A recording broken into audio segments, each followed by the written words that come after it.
వాళ్ళందరినీ ఒక పడవలో తీసుకుపోయి ఆపు నాన్న. ఎప్పుడు మీ నాన్న కథ వాళ్ళ నాన్న కథలు చెప్తూనే ఉండవు. మా నాన్న కథ చెప్పు నాకు, దేవరా కథ చెప్పు నాకు.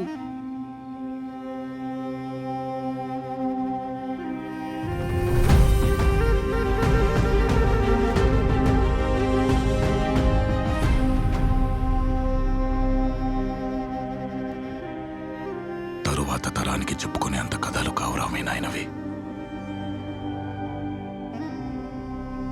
మా నాయనోళ్ళవి దేశం కోసం పోరాడిన వీరుల కథలు. మావి ఎవ్వరికీ చెప్పుకోలేని చీకటి కథలు.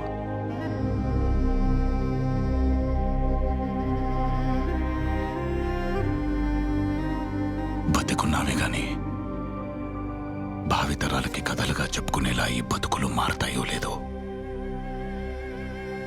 మాకు కూడా తెలీదు.